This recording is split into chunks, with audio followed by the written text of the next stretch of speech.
1800 hours Pakistan Standard Time. Assalamu alaikum.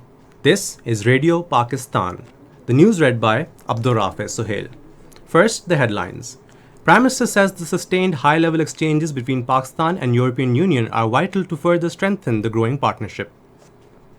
Information Minister has said the government is committed to reduce inflation and all promises made in the budget will be fulfilled.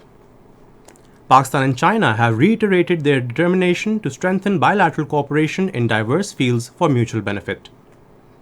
National Disaster Management Authority continues to provide emergency relief to the flood-affected people. In Indian illegally occupied Jammu and Kashmir, all parties Youth Conference has reaffirmed the resolve to accomplish the mission of the martyrs at all costs.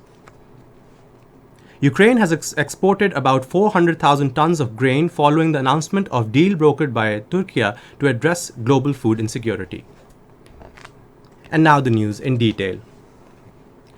Prime Minister Mohammad Shehbaz Sharif says the sustained high-level exchanges between Pakistan and the European Union is vital to further strengthen the growing partnership.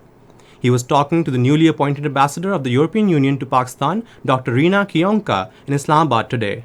The Prime Minister expressed confidence that the upcoming visits of the EU parliamentary delegations, as well as the next rounds of political and security dialogues under EU-Pakistan Strategic Engagement Plan, would pave the way for more substantive cooperation between the two sides. He hoped that Pakistan would continue to be part of the GSP Plus arrangement beyond 2023. Noting the 60th anniversary of Pakistan-EU relations this year, the Prime Minister stressed that this milestone should be commemorated by both sides in a fitting manner.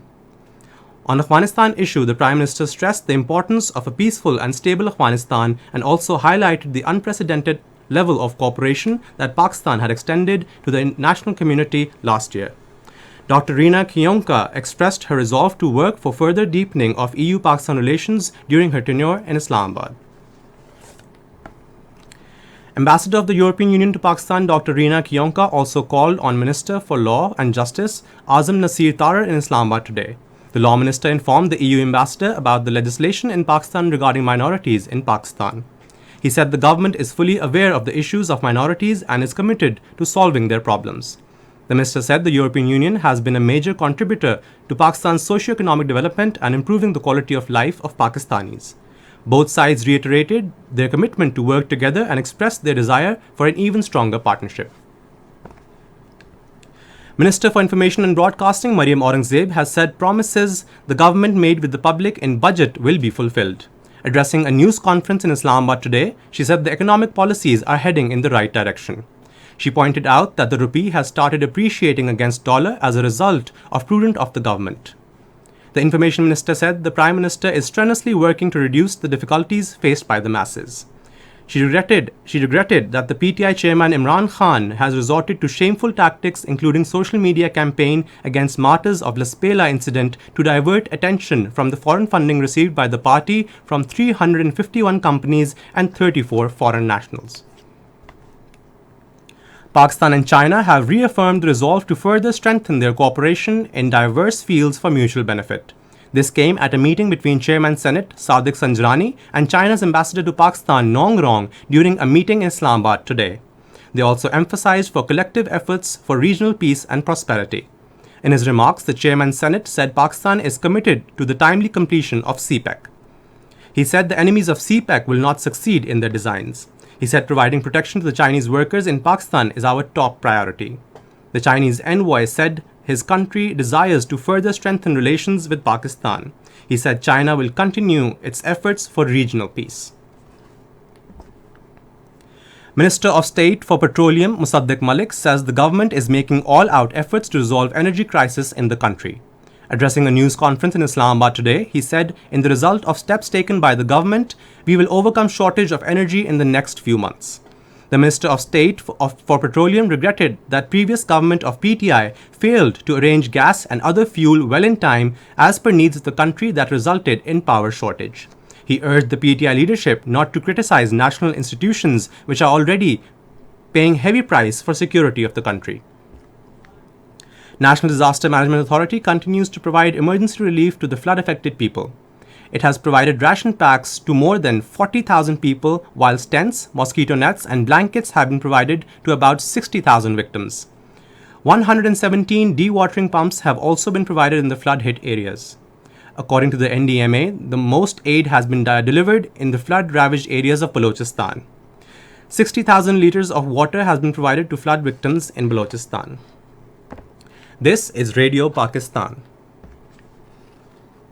President Dr. Arif Alvi and Prime Minister Mohammad Shehbaz Sharif have expressed the government's resolve to achieve the objective of an inclusive society in line with the vision of Quaid-e-Azam Muhammad Ali Jinnah. In their separate messages on the occasion of National Day of Minorities being observed today, they resolved to make all efforts to safeguard minorities' rights enshrined in the Constitution. In his message, the President lauded the role being played by minorities, especially in the fields of education, health, and social welfare. In his message, the Prime Minister said the government is taking steps to maintain minorities in the country by ensuring a level playing field for them. He said the government stands committed to the objective of building an inclusive society in line with the vision of Quaid-e-Azam. In Indian illegally occupied Jammu and Kashmir, the All Parties Huyyat Conference, while paying rich tributes to the prominent martyred Kashmiri leader Sheikh Abdul Aziz on his 14th martyrdom anniversary today, has reaffirmed the Kashmiris' resolve to accomplish the mission of their martyrs at all costs. In a special message from Srinagar Central Jail, illegally detained APHC Vice Chairman Ghulam Ahmad Gulzar said Sheikh Abdul Aziz will always be remembered as a great hero in the history of Jammu and Kashmir. Indian troops had martyred Sheikh Abdul Aziz on this day in 2008 when he was leading a big march from Srinagar to the line of control against the economic blockade of Kashmir Valley by Hindu extremists of Jammu. Meanwhile, Indian troops in their fresh act of terrorism today martyred 2 more Kashmiri youth in Indian illegally occupied Jammu and Kashmir. The fresh killings in Pargal area of Rajouri district in Jammu region raised the number of slain youth in the territory to 5 in the last 2 days. Iran has rejected allegations leveled by the US Justice Department that a member of Islamic Revolutionary Guard Corps orchestrated a plot to assassinate former US National Security Advisor John Bolton as baseless. In a statement today, he said there is no evidence to prove that Shahram Poursofi planned a plot to assassinate the former US National Security Advisor. Ukraine has exported nearly 400,000 tons of grain in the last week following the announcement of a deal brokered by Turkey to address global food insecurity. This has been stated by coordinator for the UN at the Joint Coordination Center, Frederick Kenny, while talking to reporters in New York. He said 12 vessels carrying more than 370,000 metric tons of grain and other foodstuffs have been authorized to leave Ukrainian ports. And finally, the weather. Rain with wind and thunder shower is expected in most parts of Sindh, Balochistan and Khyber Pakhtunkhwa, while at isolated places in Islamabad, Upper Punjab, Kashmir and Gilgit-Baltistan. Heavy falls are expected in Sindh, Khyber Pakhtunkhwa and Balochistan during the period. And that is the end of the news. For more news and analysis, log on to our website radio.gov.pk and also watch live video streaming of our bulletins on the link facebook.com/Radio Pakistan News Official.